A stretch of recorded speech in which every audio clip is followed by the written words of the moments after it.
Hello, hello. Good morning, everyone. Good afternoon, everyone. So many of you are tuning in from all across the country.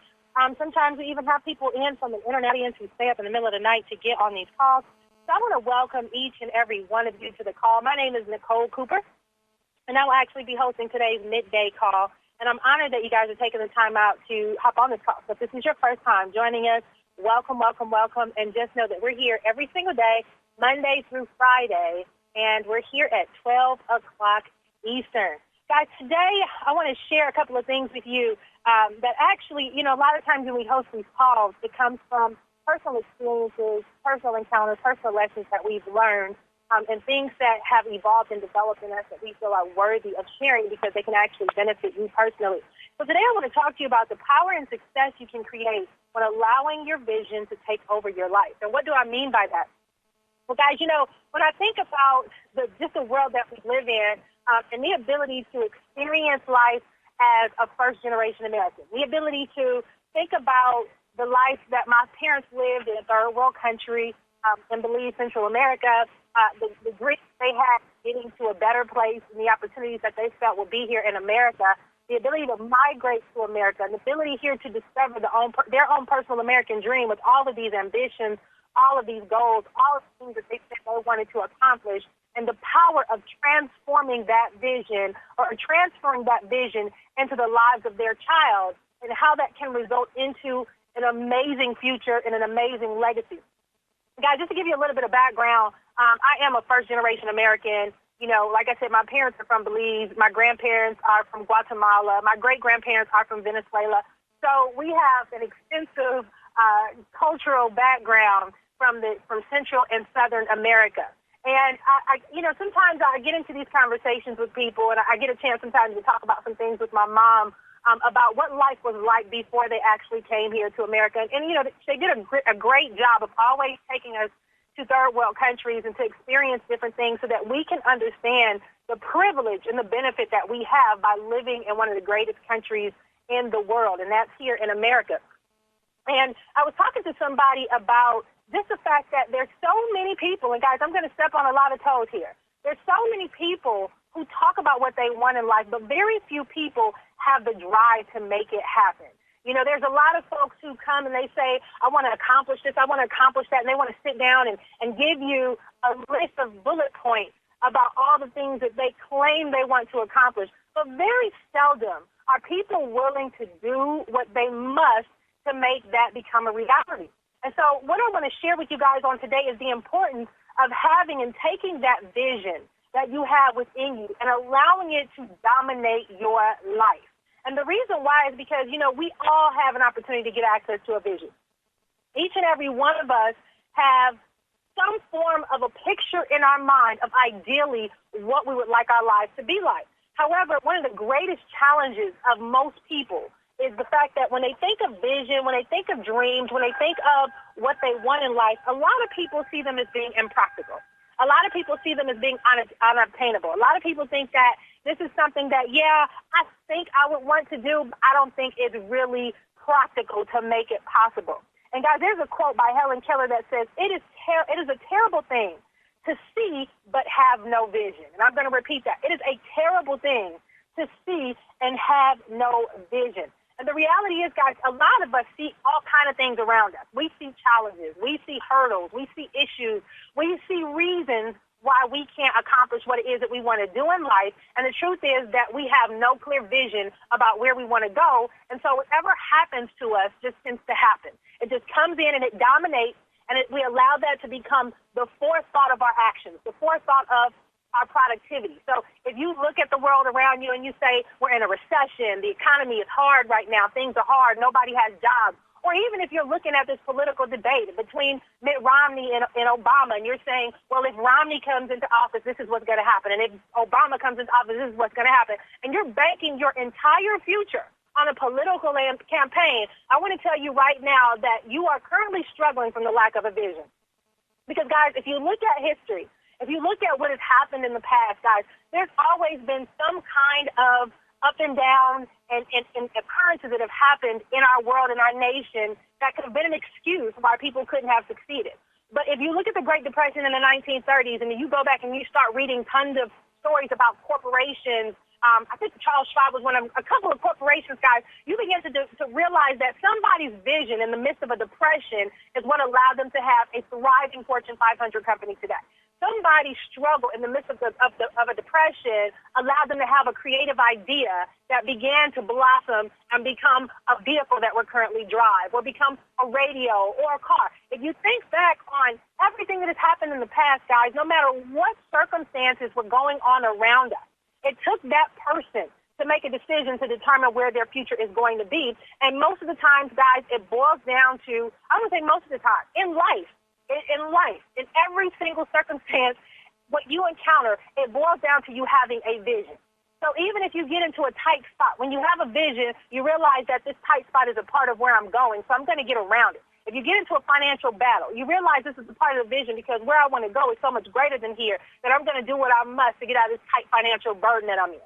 If you think about so many different occurrences that happen in your life, depending on where you were with your state of mind, with your vision, with your determination, with your willingness to press forward to what it is that you say you want to accomplish, no matter how challenging that situation looks, you did what you needed to do to overcome that hurdle. And so, guys, what I want to talk to you about today is a couple of things that you need to understand about what a vision is and the reason why you need to allow it to dominate your life.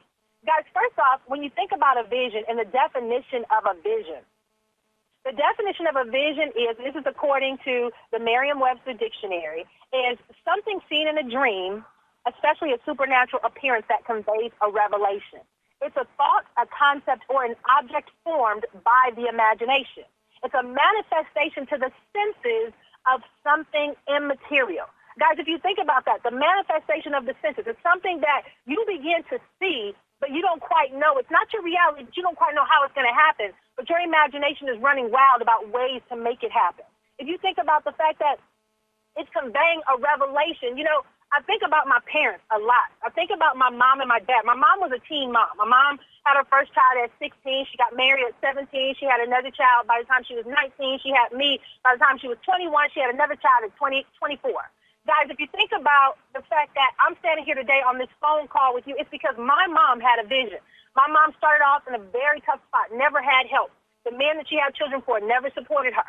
She came from another country. She moved here not knowing anybody. She had my grandmother here to help support her. But my mom had a vision. My mom wanted a better life. She knew what Belize had to offer. She knew how hard times were. I remember her taking us to Belize as a child, and I remember us walking down the street to get the water that we would bathe in. And the only way you got hot water was if you boiled it.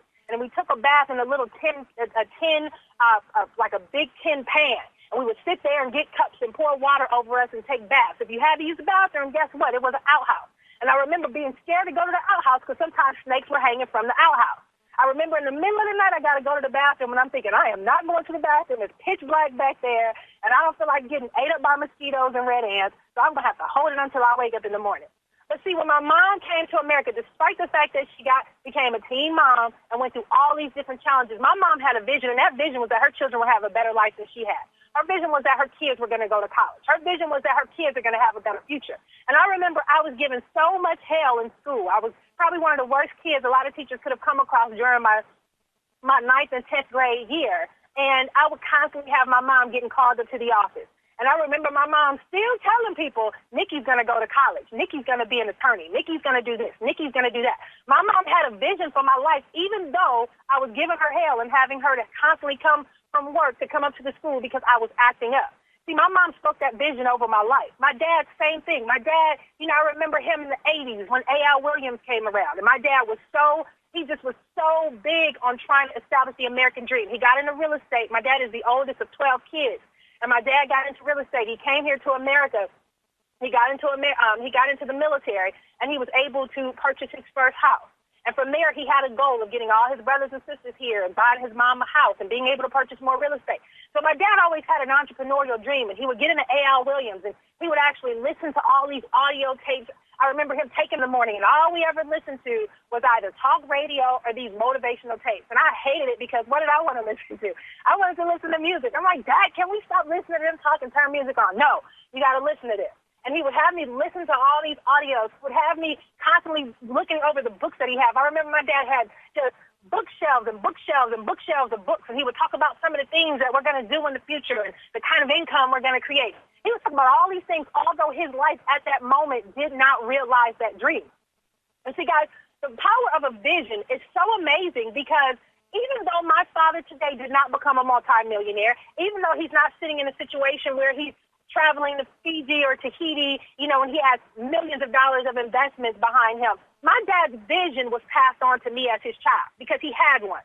And he made sure that I understood what his vision was. The same thing about my mom. She had a vision that no matter how challenging times got, she made sure that she imparted in her children the power of that vision so that even though they may not necessarily live it out personally, they hand the baton over like a track runner in a relay race, and they gave it to me, and they gave it to their children to say, here's the vision that we have for our family and our future, and I need you to take it, and I need you to run with it. I need you to run with it so fast that no matter what comes your way, you don't get distracted. You don't look to the left or the right. You keep on running. And, guys, I'm telling you, you don't understand how important your vision is. See, I get calls all the time. I get text messages all the time. I get email messages all the time. And the funny thing is, people see myself. They see Tracy. They see Adrian. They see Apple. They see all of you guys out here who might be shooting videos and talking about things that are happening in your life. And they call us and they say, I love what's going on in your life. I really would like to get where you are. I'm struggling right now. And they give you the list of things that's going on in their life, right? And then you turn around and you say, okay, well, if you're ready to change that, here's what you need to do. And you might give them one instruction, maybe two. And about a week later, they're calling you and telling you every reason why they're not going to press forward and make that dream come true. The reality is, guys, we make it look easy because we have a vision that no matter how challenging things get, we're running hard. But a lot of these folks don't have any vision, and the Bible tells you without a vision, my people perish. See, guys, if you don't obtain a vision in your life, you will have a life with a lot of sob stories. It's the reality. It's the world we live in. The truth is that there's always going to be somebody that's going to give up. There's always going to be somebody that's going to fall by the wayside. There's always going to be a cemetery full of potential that went underground 6 feet under and never lived it out. And as much as we may want to help people, as much as we may want to change and impact their lives, as much as we may want to stop and say, hey, you can do it, if they don't have access to that vision, if you don't have access to your vision, no matter how many people cheer you on, you're going to quit the race. See, I told Tracy the other day, I said, she did an amazing call on Thursday. And I told her, I said, sis, wherever you go, I'm following you. I'm running with you. And she was like, Nick, it's time to go. She said, I'm looking around and I'm seeing things that are happening and I'm realizing I got to stay focused and run this race. And I said, it's almost like we're in a marathon, right? And if you guys are familiar with the marathon, it's 26.2 miles, right? That's a heck of a long way to run. And most people train for years. But what most people don't realize is that although you might have, and I think one of the biggest races is in the marathons is in Boston. It's the Boston Marathon. Everybody trains to get to the Boston Marathon. It's like one of the biggest marathons in the marathon world. And the truth is that in these marathons, although there's tons of people that say they want to run a marathon, everybody runs for different reasons, but there's only a select few people that are professional marathon runners. They eat, breathe, live, and sleep running that marathon. Their goal is to run in the marathon and win number one. And so if you've ever paid attention to a marathon, there's two different start guns. The first start gun is for the professional marathon runners. The second start gun is for those who are hobby enthusiasts for marathon. They think they're going to run it. Some are going to walk it. Some are going to try. Some are going to give it a go. But if they don't make it to the end of the race, it's not a big deal because it was just something that they wanted to try to do, right?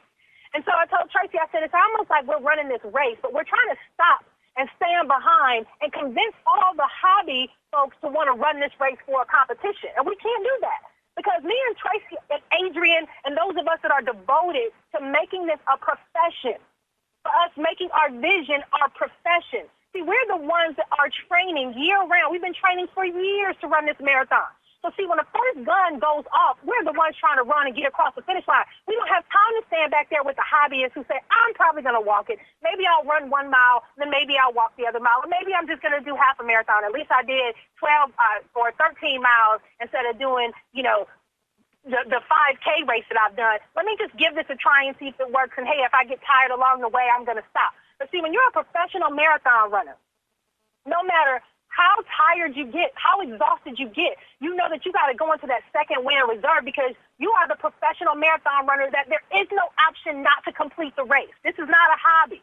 This is not something that I'm considering doing, or if I make it to at least 13 miles, I'm going to pat myself on the back because I did good. No, this is their profession. They don't have time to have the hobby folks come and run in front of them and cause them to trip or fail because the hobbyists hadn't practiced their running, whatever the term is that I'm looking for. They're running, whatever. They don't have time for these folks who are not educated about what it takes to properly run the race. The etiquette is what I was looking for. People who don't have the running etiquette, who don't understand that you don't do certain things when you're running a race to cause somebody behind you or your competition next to you to trip or fall. See, guys, we are running a professional race. We're going off when the first gun runs off. And what drives us is that vision is going to get us across the finish line. For those of you or those who are around you who say, I'm going to give it a go, I'll try. But if it doesn't work out, oh, well, at least I showed up. Guys, those are the ones that we try to get far, far away from so that we can blaze a trail and be the first one across the finish line. And the reason why is because we have a vision that no matter what happens in our life, we know that our life's purpose is to get across that finish line. See, I look at my life, right? I look at all the things that have happened in my life. You know, I went through being a troubled teen. I went through my rebellious years of not following anybody's direction, getting kicked out of this school and that school, and feeling like I wanted to go get on drugs or go drink or do certain things to fit into that crowd. And for some reason, always, there were certain people that would come into my life and say, Nikki, you're better than this. Nikki, you're going to do this. Nikki, you're going to go here. You're going to go to college. You're going to accomplish it. Although I couldn't see it, those people were implanting a vision in my life, and they did not accept my mediocrity. They did not say, well, hey, she's a lost cause. I'm going to let her go. They demanded that I operated to my full potential. There was no slack. There was no, at least you showed up to school, we're going to give you a hand clap and say you did good. It was, you know what, you wrote this paper, I'm going to tear it apart, and you go back and you make it better because I know that you have greater potential in you. See, they gave me that tough love because they had a vision for my life, and they saw some things in me that they knew I could accomplish if they pushed me a little harder. And when I look at the people who try to come around us now, you know, telling my mom this morning, you know, I get sick and tired of people calling me, telling me all the stuff that they want to accomplish in their life, and they quit at the first challenge that they come across.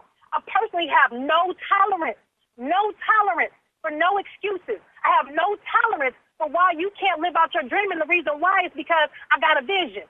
And I cannot allow my vision to be hindered because you don't have one.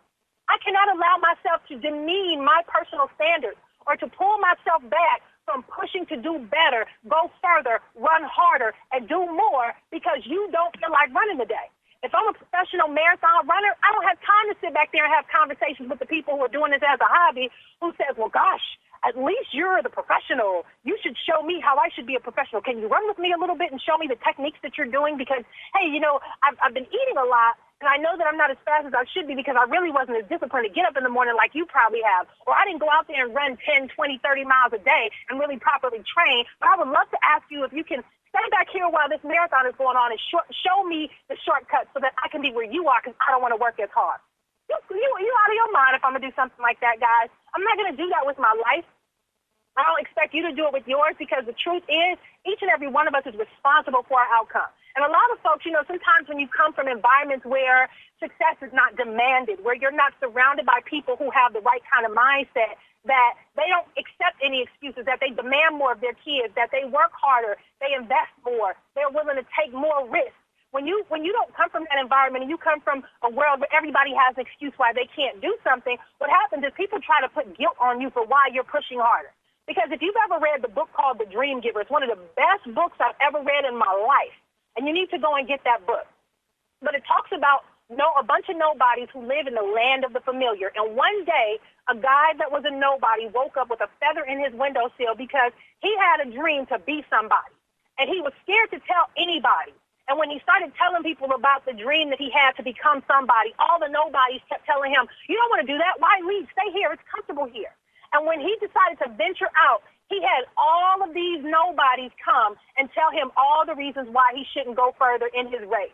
And they call him border bullies. And all they wanted to do was criticize him for wanting to be somebody because he didn't want to settle in amongst a bunch of nobodies. Guys, some of us in our lives, if you come from an environment where more was not expected and all of a sudden you want more, people tell you, oh, you think you better than us? Oh, you think you can do this because you this, and that? You think you're all that? You think you're this? Absolutely right. I am better than. I'm better. I'm too good to be sitting around doing nothing with my life. I'm too good to be accepting excuses and saying why I should be complacent with where I'm at. I'm too good to accept mediocrity in my life because I have a vision. Each and every one of us gets that feather in our windowsill, but his father, the nobody's father, told him he once had a dream, but he let that feather sit in the windowsill until it finally withered away. And the father was the only one that said, you know what, go pursue that dream because I didn't, and now you have one. This is your chance to get somewhere where I wasn't able to go.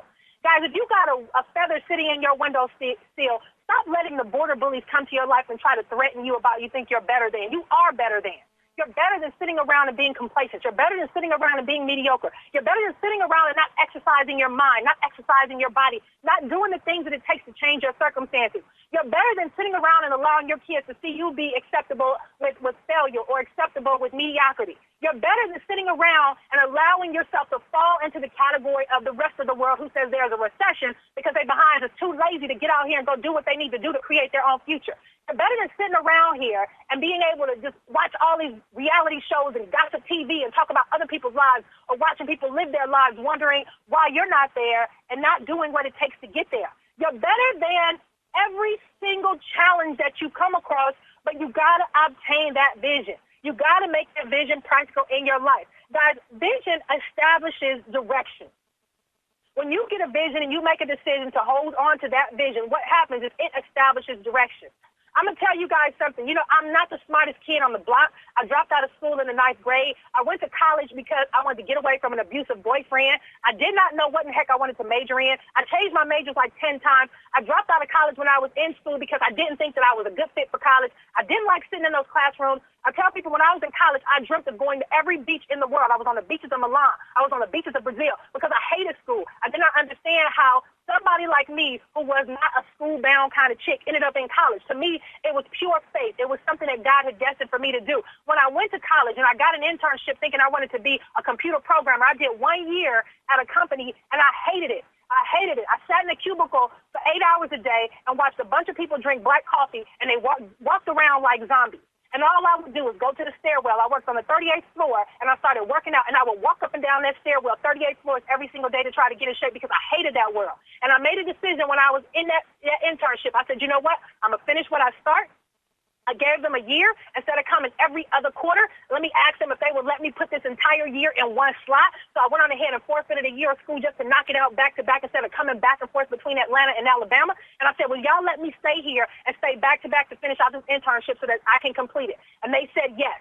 And I left that internship and I made a decision. I said, when I finish this internship, I promised myself I will never work corporate America another day in my life. I sat in those cubicles with so many dreams, so many ideas. I got binders and binders of ideas that I had, binders of opening up restaurants, binders of opening up a private school for abused children. I had so many ideas racing through my head, a binder of becoming a real estate investor. I started reading tons of books. I said, I don't know how in the heck I'm going to become a millionaire by being an entrepreneur, but I tell you what, it's not going to be through corporate America. And I have never worked a job since 1998 when I finished up that internship. I became a waitress for 3 years. I didn't know that that would lead me into becoming a real estate agent and a real estate investor that have led me to become an internet marketer. But I tell you what, I had a vision. I didn't know how in the heck I was going to get to the point where I'm making 6 and 7 figures a year from home, but I was determined to not go do it through the corporate standards because I knew that was not a good fit for me. Guys, you may not always know all the details. You may sometimes look at yourself in the mirror and say, you know what, I don't understand how you dream so big because you really don't have the gifts and the ability to do some of these things. But you know what, it's not about having talent, guys. It's about having more heart than talent. You know, I may not be a professional marathon runner. I may not be one of the best runners in the world, but if I condition and train my mind that I'm going to run this race, no matter how weak I get, how tired I get, I'm going to go out here and hire the best runners and say, I need you to coach me so that I can train properly so I can win this race. And P. Diddy did that. You saw P. Diddy ran a race for marathon because he wanted to prove to himself. You can train yourself to become the best that you want to be. It's not about always being the most talented, the smartest kid, having the most resources. It's about making do with who you are and having more determination, drive, and vision and ambition than anybody else out there and allowing the fact that nobody, no matter what they have access to, will ever work harder than you, and nobody will hold you back from being willing to do what it takes to get to the other side. If you are on this call today and you've been sitting around talking about all the things you want to do, but you know you are not performing like you need to perform. You know you don't have the work ethic. You know you make tons of excuses. You know you keep looking at your circumstances and you forbid your vision and you don't allow your vision to dominate your life. It's time to get that vision that you have. Those ideas that sound far-fetched, unrealistic, something that you feel might be impossible to do, and begin documenting those things and tell yourself that this is how it's going to happen. A vision is coherent. A vision allows you to integrate your goals. It allows you to establish an action plan. It allows you to develop strategies. It allows you to begin to understand what is going to take to execute on that vision. If you don't know how it's going to happen, who cares? Let your vision guide the way. See, a lot of times, guys, we get ideas in our head and we want to go consult with other people and see what they think. But we're often consulting with the wrong people. And I've realized not to go to broke people or not to go to people who don't live the life or have the work ethic of the kind of lifestyle that I want to emulate and not share what it is that I'm doing with them. You know, even in your family, sometimes you're surrounded by people who always want to doubt what you're doing. I have brothers and sisters. It was 7 of us. And I have some of them that when I left and went to college would tell me, you think you are all that now because you got a degree. You darn right. I am all that because I'm not that smart and I finished college. I got up out of L.A. and I went to a place where I knew absolutely nobody in the middle of the woods of Alabama, and I helped myself get through the painstaking challenges of trying to learn properly and get a degree. So I am better than who I was when I left here. Guys, you have to sit down, map out what it is that you want to accomplish. Allow your brain to race. Cut the world off. Cut your phone off. Cut the TV off. Cut the radio off. And begin to document that vision that you have, because I tell you what, nobody's going to come to you and say, you know what, Tracy, I want to make your vision come true. Tell me what it is, and I'll help you do everything to make it happen. Honestly, guys, nobody cares enough. And the reason why is because people are self-consumed with their own life. They might listen to your sob story. They might pat you on the back when times get hard. They might even cry with you. But when they walk away from you, they're thinking about the list of things that they need to do to help make sure that their life is secure and that they're doing the things that they need to do for their life. So as much as we love you, as much as we're glad that you showed up to run the race, if I'm a professional marathon runner, my focus is on the finish line, and I don't have time to train you in the midst of a marathon on how to get to the finish line. I'm just hoping you did what I did before you got to this place and prepared yourself so you can cross the finish line. So I'm going to close out with this thing, guys. If you want to get to a place in your life where you're no longer bound by your environment, you're no longer stuck in the world where you feel like everybody around you is stuck and you're constantly listening to the constant conversations and all the different things that people are saying can't be done. It's time to do something. It's time to do something different, something bold, something outrageous, something that is so self-consuming that a burning desire is in you and is forcing you to go the extra mile. As a matter of fact, I just joined a gym. And I tell you what, I've never been somebody to be consistent in the gym. I would join the gym to feel good. But now when I schedule my day, it's Nicole. Gym is not an option. It's a must. The only way I don't go is if my child is sick. And it's because I have to make a commitment to develop the discipline to get to where we need to go. So, guys, if you have a drive to make some things happen, if you have the drive to get out of your position, now is your time to document this, all right? You need to document that I will not accept any excuses as to why I can't live out my vision. I will not allow any excuses to come to why I cannot live out my vision. The second thing is you need to document that I'm willing to do whatever it takes to make my vision come to pass. What does that mean? That means sometimes you got to give some stuff up. That means sometimes you have emotional attachments to people that you got to separate yourself from. That means sometimes you have to push yourself a little bit harder. That means sometimes you got to get outside of your comfort zone. If you're in a room full of people where everybody is not like you and you're the only one, you better go out there and make some conversation so that you can become like them. You better step up your game. You better practice. You better look in the mirror and figure out how can I improve my speech? How can I improve my conversation? How can I improve my ability to bring value into the lives of others so that people who are already wealthy, people who have already had established lives will be wanting me around them, and they will allow me to be in their company so that I can live and feed off of some of the knowledge that they imparted me. You have to begin to think about the things that intimidate you. You need to be in circles of people that intimidate you. You need to stop building relationships down. A lot of us want to get around people because we know that we can be the sharpest tool in the toolbox.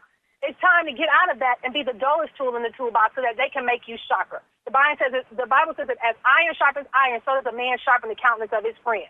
If you want to get sharper, then you need to be around somebody that's going to sharpen you and force you to grow. And a lot of us don't like correction. We don't like to be challenged. We don't like anybody to push us. We don't want anybody to tell us that we're lazy. We don't want anybody to show us the truth that we're not doing what it takes. And we get upset. We get pissed. We walk away. We talk about them and say they think they're better than us because we get intimidated. But I will tell you, if you document today that I will be okay with intimidation, I will actually put myself in environments where I will be intimidated so that I can become a better person. I'll allow myself to get around those people that even if I have nothing to contribute to the conversation, I'm beginning to take notes. Guys, Jacqueline Kennedy Onassis, when she was talking about wealth and some of the fears of losing her money, she said, if I ever go bankrupt, all I have to do is go into one of the most expensive restaurants on Wall Street, sit down at a table by myself, pour a glass of water, and listen to the conversations that are going on around me, and I will walk out a wealthy woman. And what she was saying is that she understood the importance of being in the environment of people who knew how to establish wealth. And so she put herself in environments that she would go and listen to their tips. What were they talking about? What are some of the things that they're doing? What are some of the things that they're talking about investing in right now? And she would take that knowledge and she would go and execute it and make it happen. Some of us are too doggone lazy to introduce ourselves into new categories because we feel like it's boring. Or it's something that we don't want to talk about, something we don't want to learn about. We want to sit up here and watch a bunch of reality shows, Gossip TV, TMZ, and all this nonsense, fill ourselves with a political debate. Guys, those things are important to make a decision, but you also need to inform yourself about making decisions that's going to impact your life despite the outcome. You cannot bank your life on one man's role in the world. You need to bank your life on your decisions, your responsibilities, the things that you choose to do in your world. So, guys, I'm going to close out with that. I'm going to tell you this. If you can see clearly and you have no vision, you better go lock yourself up in a closet and begin to ask yourself or pray and ask your higher source to begin to help you clarify and understand what that vision is and how you can begin making it manifest in your life. Brian Tracy says all successful people, men and women, are big dreamers. They imagine what their future could be, ideal in every respect, and then they work every day toward their distant vision, that goal or purpose. As a train comes across me, guys, I'm going to close this call out and say it's time to get serious, be a professional marathon runner, and I'll see you at the other side, guys. Bye-bye.